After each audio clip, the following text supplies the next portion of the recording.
Bentornati nel forum.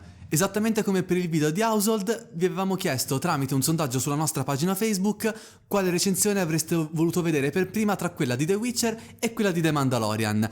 E come volevasi dimostrare, vi siete tutti gettati a capofitto su quella di The Witcher, quindi eccoci qui a parlarne. Serie prodotta da Netflix che vede Henry Cavill nei panni del protagonista Geralt di Rivia. Per nostra fortuna, questa volta senza baffi da cancellare in digitale. Siamo alle solite, mi ritrovo a parlare di qualcosa che in questo caso non ho né letto né giocato, perché ci sono anche videogiochi, ma stavolta ho chiesto in giro e pare che, tolti alcuni elementi, la serie rispetta abbastanza fedelmente la sua controparte cartacea, quindi tanto meglio per me. Certo, non sono mancate parecchie critiche per quanto riguarda la messa in scena, la scelta di alcuni membri del cast e alcune soluzioni narrative, e proprio di questi andremo a parlare tra pochissimo. Ma prima, nell'impossibile caso siate tra quelli che ancora non l'hanno vista, erano indecisi se guardarla o meno, o come me non sono dei veterani di The Witcher, vediamo un attimo la trama in breve, o meglio, quella che ci viene fatta capire dal primo episodio. Ci troviamo in un classico mondo fantasy in cui gli Witcher sono dei guerrieri specializzati nell'uccisione dei mostri, addestrati fin da bambini e mutati al fine di migliorarne le prestazioni fisiche e i loro sensi, tuttavia malvisti e temuti dal resto della popolazione proprio in virtù di queste loro abilità. Il primo episodio ci getta subito in mezzo agli eventi con l'invasione del regno meridionale di Sintra da parte dell'esercito di Nilfgaard da un lato e le vicende di Geralt di Rivia nel villaggio di Blaviken dall'altro. Già qui devo fermarmi per analizzare quei dettagli che a mio avviso già stridono molto in questo episodio pilota, nonostante una buona narrazione. Dal momento che ci troviamo in un classico mondo fantasy, sarebbe stato molto utile per lo spettatore vedere una mappa di questo mondo. Dico, sarebbe bastato vederla di sfondo, rappresentata da qualche parte, nei titoli di testa, per esempio. Soprattutto se il primo episodio deve riguardare uno scontro fra due regni. Dove si trovano il regno di Sintra e di Nilfgaard? Quanto sono grandi? Dove sono questi villaggi di Rivia e di Blaviken?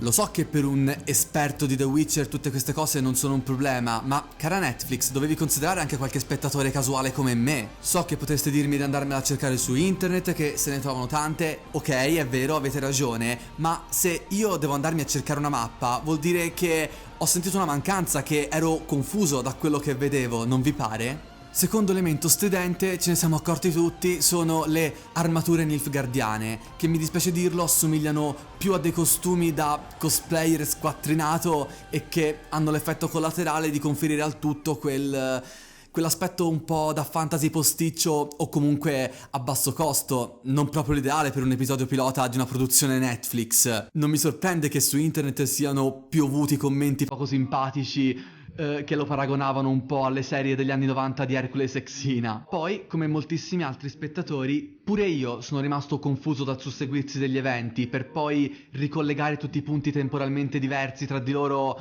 verso gli ultimi episodi. Anche qui devo ripetermi, non va bene per uno spettatore casuale che non ha né letto i libri né giocato ai videogiochi.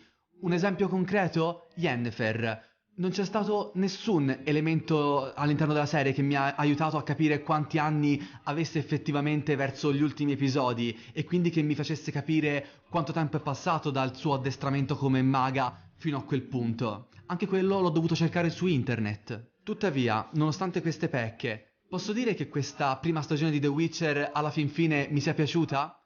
Assolutamente sì. Mi aspettavo un prodotto di intrattenimento e così è stato. Mi sono bene o male divertito in ogni suo episodio e non ho ritrovato quei momenti morti o inutilmente lenti che, a mio modestissimo parere, avevano caratterizzato le ultime stagioni di The Walking Dead o del Trono di Spade. Anche se in realtà l'ultima stagione del Trono di Spade aveva il dito premuto sul tasto avanti veloce, ma ci siamo capiti. Alcuni episodi, come quelli del Gin o del Drago d'Oro, ma in realtà a mio gusto personale anche buona parte dell'episodio pilota e del finale, mi hanno tenuto veramente con il fiato sospeso e con la voglia di sapere di più di questo mondo dark fantasy, di sapere come le cose si evolveranno nelle prossime stagioni. Molte altre critiche sono piovute, e su queste mi trovo molto meno d'accordo, anche sui diversi membri del cast, sugli attori che hanno scelto per interpretare i vari personaggi. Alcuni li hanno giudicati inetti e poco somiglianti alle loro controparti cartacee. per quanto mi riguarda poteva andare molto peggio. È vero che Henry Cavill non è che mi avesse chissà quanto convinto in quell'immagine promozionale che Netflix aveva diffuso per pubblicizzare la serie, per annunciare che la stavano facendo, ma devo dire che l'ho trovato parecchio a suo agio nel ruolo di Geralt di Rivia, al di là delle battutine che lo vogliono, che si esprime soltanto a colpi di e cazzo, ma sinceramente, come altro lo volevate rappresentare uno che tiene le emozioni attenuate a causa di una mutazione?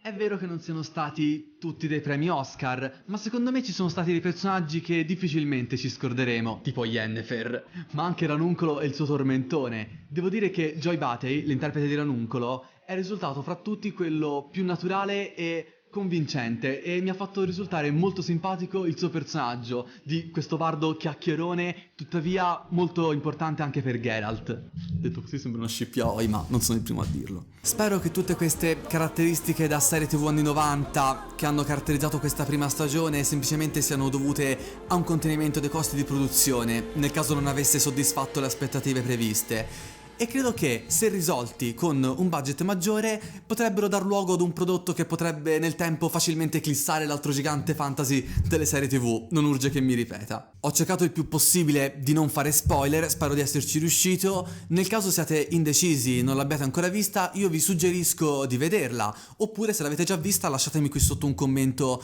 su cosa ne pensate. Queste erano in breve le mie opinioni su questa prima stagione di The Witcher. Se questo video vi è piaciuto io vi invito come al solito a iscrivervi al canale, di lasciare un mi piace, di condividere questo video, di passare su tutti i nostri social, sulla nostra pagina Facebook, profilo Instagram e di unirvi al nostro gruppo Telegram. Daniele dal forum Sententiam, chiudo.